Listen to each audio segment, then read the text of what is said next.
नमस्कार दोस्तों, आपका स्वागत है अपने YouTube चैनल PFP में। आज हम बात करने वाले हैं भारती एयरटेल के बारे में। तकरीबन 8% की भारी गिरावट स्टॉक में देखने को मिली। तो गिरावट के पीछे की असली वजह क्या है वो भी समझेंगे, और साथ ही साथ क्या ये बाइंग अपॉर्चुनिटी है, क्या यहाँ पर बाय करना चाहिए। जैसे कि आपको पता है, टेलीकॉम ऑपरेटर में मेन दो प्लेयर हमें दिखाई देते हैं, जो कि ये जियो और एयरटेल। वोडाफोन आइडिया है, BSNL है, MTNL है, लेकिन मेन प्लेयर्स के बारे में बात करें तो जियो और एयरटेल ही दिखाई देती है। तो पोली वाला बिजनेस ओवरऑल दिखाई देता है। तो क्या ये बाइंग अपॉर्चुनिटी है, क्या यहां पर हमें बाय करना चाहिए, नहीं करना चाहिए, उसके बारे में बात करने वाले हैं। लेकिन उससे पहले अगर आपने चैनल को सब्सक्राइब नहीं किया है तो प्लीज सब्सक्राइब कीजिए, और रेगुलर अपडेट्स पाने के लिए नोटिफिकेशन बेल को प्रेस कीजिए। साथ ही साथ टेलीग्राम चैनल को भी ज्वाइन कीजिए, जिसकी लिंक डिस्क्रिप्शन बॉक्स में दी गई है।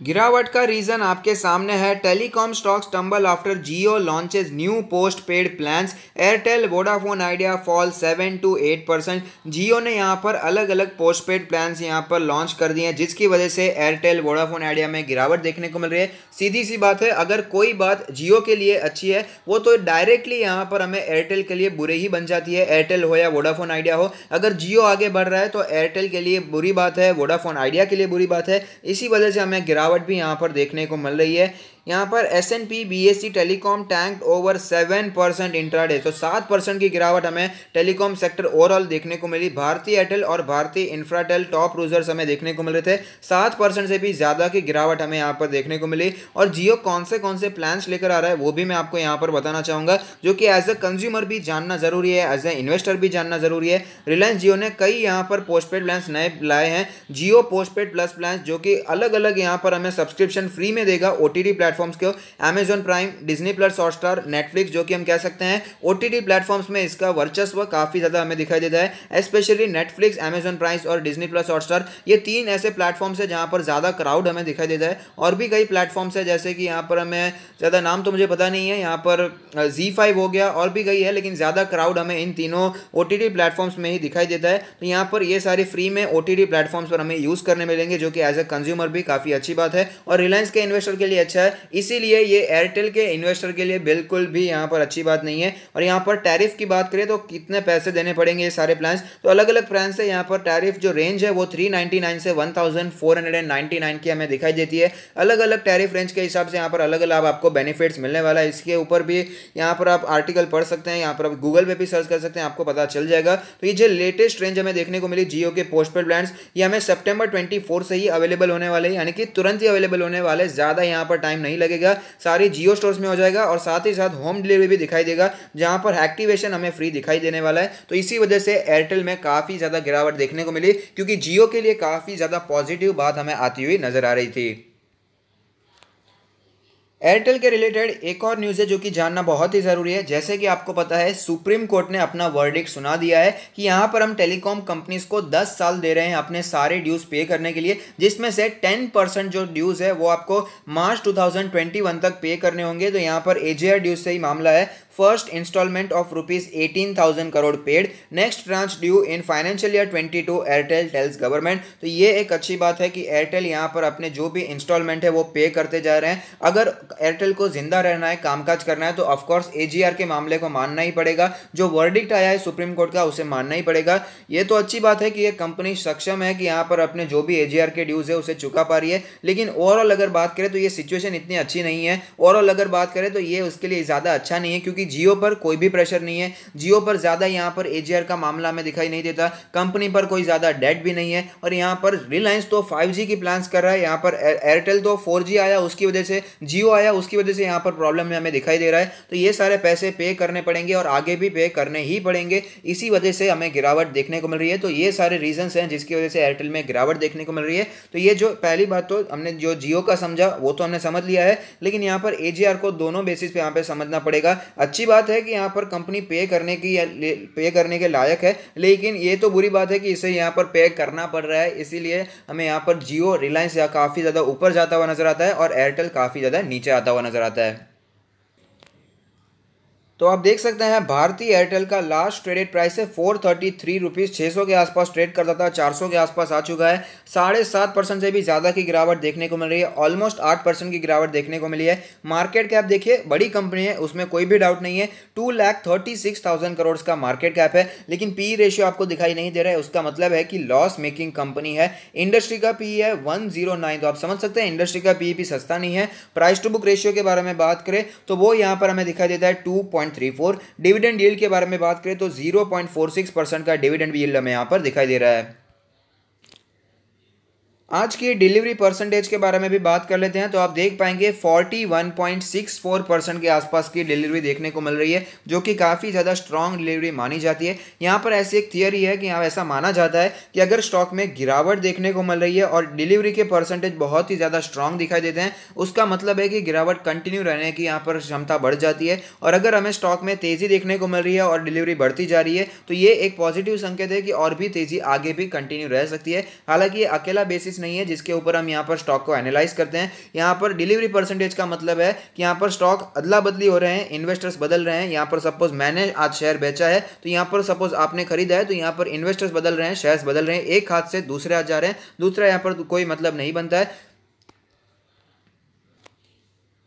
चार्ट्स पर आ जाते हैं, यहाँ पर कैसी सिचुएशन बनी हुई है वो भी जान लेते हैं। तो आप देख पाएंगे 600 के आसपास ये पहुंच चुका था, लेकिन उसके बाद यहाँ पर कंसोलिडेशन का फेज हमें चलता हुआ नजर आया था और ये कंसोलिडेशन का फेज टूट चुका। उसके बाद हमें काफ़ी ज़्यादा गिरावट यहाँ पर देखने को मिल रही है। अब देख पाएंगे 200 डेज के मूविंग एवरेज के आसपास यहाँ पर काफ़ी देर सपोर्ट लेने की कोशिश की और वापस हमें स्टॉक ऊपर जाता हुआ भी नजर आया था, लेकिन टिक नहीं पाया, वापस स्टॉक नीचे आता हुआ ही नजर आया। अब देख पाएंगे कितनी ज़्यादा गिरावट देखने को मिल रही है। 200 डेज का मूविंग एवरेज तो बहुत ही बड़े मार्जिन से ऑलरेडी टूट चुका है, जो कि लेवल कैलकुलेट होकर आता है 504 के आसपास का लेवल। उसके बाद काफी ज्यादा गिरावट देखने को मिली है। इंडिकेटर्स के बारे में बात करें तो मनी फ्लो इंडेक्स का नंबर कैलकुलेट होकर आता है 22.83। अब देख पाएंगे काफी ज्यादा वीकनेस हमें यहां पर देखने को मिल रही है। बार बार कोशिश कर रहा है कि 20 के लेवल पर मनी फ्लो इंडेक्स का नंबर सपोर्ट ले ले, लेकिन वही लेवल बार बार रीविजिट होता हुआ नजर आता है। अगर ये लेवल 20 के नीचे चला जाता है तो हाईली ओवरसोल्ड सिचुएशन हमें यहां पर दिखाई दे सकती है।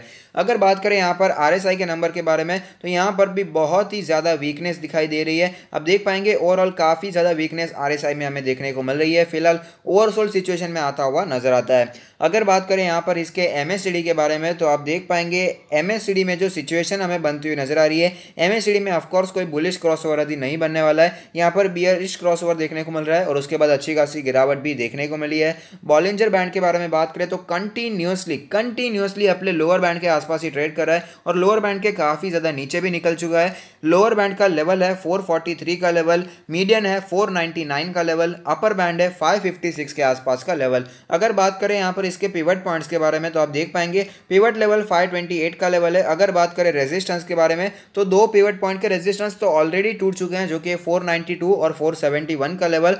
यहाँ पर अगर बात करें और एक सपोर्ट के बारे में, 3 सपोर्ट्स होते हैं आपको बताइए, 3 सपोर्ट्स और 3 रेजिस्टेंस, तो यहाँ पर तीसरे सपोर्ट के आसपास ऑलरेडी आ चुका है, 414 का लेवल हमें यहाँ पर दिखाई दे रहा है। अब चलते हैं ऑल टाइम चार्ट पर, जहां पर एक कैंडल 1 मंथ को रिप्रेजेंट करती है, जिससे हमें पता चलेगा कैसी सिचुएशन बनी हुई है। तो यहां पर आप देख पाएंगे ओवरऑल अगर बात करें तो इसमें ज़्यादा कभी भी इसमें हमें ज़्यादा ग्रोथ तो कभी भी देखने को मिली नहीं है। अब देख पाएंगे 2008 से ये एक ही रेंज में हमें ट्रेड करता हुआ नजर आता है, जो कि रेंज हो गई है 250 से करके 600 500 के आसपास की रेंज। इसी रेंज में बार बार स्टॉक ट्रेड करने की यहाँ पर कोशिश करता है, और स्पेशली जब यहाँ पर जियो का आगमन हुआ 2017 के आसपास हुआ था, 2016 के एंड में हुआ था शायद, तो यहाँ पर जब भी जियो का आगमन हुआ उसके बाद तो यहाँ पर सिचुएशन और भी बिगड़ती हुई नजर आ रही है। अब देख पाएंगे उसके बाद हमें यहाँ पर 2016-17 के बाद तेजी देखने को मिली थी, तेजी तुरंत ही गायब हो गई और यहाँ पर वापस स्टॉक ऊपर जाता हुआ नजर आ रहा है। रेंज बाउंड स्टॉक हो चुका है, यहाँ पर ज्यादा मूवमेंट हमें ऐसे ही देखने को मिलती है, रेंज बाउंड सिचुएशन ही देखने को मिलती है। स्पेशली जो 300 का लेवल है, जब भी ये स्टॉक 300 के नीचे जाने की कोशिश करता है तो तुरंत वहां से हमें बाउंस बैक देखने को मिलता है, स्टॉक वापस हमें ऊपर आता हुआ नजर आता है। लेकिन जब भी स्टॉक 500 के ऊपर जाने की कोशिश करता है तो स्ट्रॉन्ग रेजिस्टेंस का सामना करना पड़ता है और वापस स्टॉक हमें नीचे आता हुआ नजर आ ही जाता है। तो आप देख सकते हैं फिलहाल यहाँ पर जो सिचुएशन देखने को मिल रही है, 20 मंथ्स का जो मूविंग एवरेज है वो कैलकुलेट होकर आता है 453 के आसपास का लेवल, वो लेवल भी टूट चुका है। नेक्स्ट लेवल है यहाँ पर 50 मंथ्स के ईएमआई के आसपास का लेवल, वो लेवल कैलकुलेट होकर आता है 410 के आसपास का लेवल। यहाँ पर 410 भी ज़्यादा दूर नहीं है, 430 के आसपास का लास्ट ट्रेडेड प्राइस है। अगर एक दो दिन और भी ऐसी गिरावट हमें देखने को मिलती है तो यहाँ पर 410 का लेवल क्या 400 के नीचे भी स्टॉक जाता हुआ नजर आ सकता है। तो जैसे कि मैंने कहा, ये जो एयरटेल या फिर कोई भी हम टेलीकॉम सेक्टर की बात करें तो टेलीकॉम सेक्टर में काफ़ी ज़्यादा यहाँ पर चैलेंजेस फेस करने पड़ते हैं। यहाँ पर अलग अलग रूल्स एंड रेगुलेशंस नए आते रहते हैं और साथ ही साथ यहाँ पर जो खर्चे होते हैं वो भी काफ़ी ज़्यादा होते हैं। हाईली इवॉल्विंग मार्केट है, तुरंत ही यहाँ पर चेंजेस देखने को मिल जाते हैं। आपको पता होगा तो यहाँ पर 3G जब आया था उसके तुरंत ही बाद हमें 4G आता हुआ नजर आया था, जबकि 2G के बाद 3G आने में काफ़ी समय लगा, लेकिन 3G के बाद 4G आने में इतना ज़्यादा समय नहीं लगा था। और यही प्रॉब्लम हुई थी जब यहाँ पर जियो आया, उसने डायरेक्टली 4G टेक्नोलॉजी से मेन शुरुआत कर दी थी और यहाँ पर भारतीय एयरटेल को और दूसरी बहुत सारी कंपनीज है, बहुत सारी कंपनीज ऑलरेडी बंद भी हो चुकी है। तो यहाँ पर बहुत ही ज़्यादा खर्चा करना पड़ा 4G टेक्नोलॉजी लाने के लिए। और अब यहाँ पर रिलायंस तो पूरी तैयारी में दिखाई दे रहा है कि 5G की भी तैयारी हो चुकी है। रिलायंस के एजीएम में हमें पता चलता है कि 5G की पूरी तैयारी हो चुकी है। तो इसलिए मेरा मानना है कि टेलीकॉम सेक्टर अब अपने पोर्टफोलियो में होना चाहिए, ऐसा मुझे दिखाई नहीं देता है। और अगर आप अपना पोर्टफोलियो हमसे रिव्यू करवाना चाहते हैं तो उसका लिंक भी हमने डिस्क्रिप्शन बॉक्स में दे दिया है। तो यहाँ पर रिलायंस जो है वो काफ़ी ज़्यादा ऑलरेडी जायंट कंपनी बन चुका है, एक ही सेक्टर में काम नहीं करता, अलग अलग सेक्टर में वो कामकाज करता है। इसीलिए मेरा मानना है कि एयरटेल अगर आपको बहुत ही ज़्यादा नीचे के प्राइस में मिलता है तो ही आपको बाय करना चाहिए। ये सिचुएशन मैं आपको अगर मैं सिमिलर सिचुएशन दिखाऊँ तो एसबीआई में दिखाई देती है। एसबीआई भी एक रेंज बाउंड स्टॉक हमें दिखाई देता है और भारतीय एयरटेल भी कुछ हद तक रेंज बाउंड ही दिखाई देता है। तो इसीलिए मेरा मानना है कि यहाँ पर फिलहाल लेवल्स के बारे में बात करें तो यहाँ पर जो हमारी फैमिली है P4 पोर्टफोलियो की फैमिली, PFP फैमिली, वो काफ़ी ज़्यादा इंटरेस्टेड दिखाई दे रही थी भारतीय एयरटेल में इन्वेस्ट करने के लिए। वीकली क्वेश्चन एंड सेशन में बहुत ही ज़्यादा ऐसे क्वेश्चंस आते थे कि भारतीय एयरटेल में कब बाइंग करनी चाहिए, क्या अभी बाइंग करें, 500 पे बाइंग करें, कब बाइंग करें, क्योंकि यहाँ पर इसके टारगेट्स काफ़ी ऊपर दिए जा रहे हैं, 650, 700, 750, 800 के। और कई तो किसी ने तो मुझे बताया कि यहाँ पर 4 फिगर का टारगेट्स भी दिया जा रहा है, यानी कि 1000 रुपये के भी ऊपर ये जाने की क्षमता रखता है। ऐसे कई टारगेट्स हमें दिखाई दे रहे हैं। तो काफ़ी लोग यहाँ पर इंटरेस्टेड होते जा रहे हैं। तो क्या करना चाहिए मेरे हिसाब से, मेरा मानना है कि यहां पर आप 450 का लेवल मैंने आपको पहले बताया था, आप देख सकते हैं 450 का लेवल आपको देखने को मिल चुका है और वो लेवल भी आज बड़े मार्जिन से हमें टूटता हुआ नजर आया है। अगर आपने यहां पर बाइंग नहीं किए तो वेट करने में कोई भी प्रॉब्लम मुझे दिखाई नहीं देती है, क्योंकि भले ही बड़ी कंपनी है लेकिन लॉस मेकिंग कंपनी है, ये कभी भी नहीं भूलना चाहिए। कंसोलिडेशन का फेज हमें देखने को मिल रहा था 300 से 350 की रेंज में। तो मेरा मानना है अगर आपको 400 के नीचे मिलता है तो यहां पर आप लेने के बारे में सोच सकते हैं, वरना यहां पर अवॉइड करेंगे तो भी कोई प्रॉब्लम मुझे दिखाई नहीं देता है। 400 के नीचे अगर आप बाय एंड डिप्स करते जाते हैं, 300 तक लेते जाते हैं तो कोई प्रॉब्लम नहीं दिखाई देती मुझे। यहाँ पर ये रेंज बाउंड सिचुएशन बनी रहने के काफ़ी ज़्यादा चांसेस हैं, क्योंकि डिओपोली वाला सिचुएशन दिखाई दे रहा है। तो यहाँ पर इन्वेस्ट किया जा सकता है, लेकिन कौन से प्राइस पर कर रहे हैं वो काफ़ी इंपॉर्टेंट है और साथ ही साथ प्रॉफिट बुकिंग करना भी इंपॉर्टेंट है। जैसे कि मैंने कहा, रेंज बाउंड सिचुएशन इस स्टॉक में हमें दिखाई देती है, इसीलिए प्रॉफिट बुकिंग भी टाइमली करना काफ़ी ज़रूरी है। तो अगर आपको ये वीडियो पसंद आता है तो लाइक कीजिए, शेयर कीजिए, कमेंट कीजिए, सब्सक्राइब कीजिए और मुझे मोटिवेट कीजिए। Thank you, stay happy, happy investing.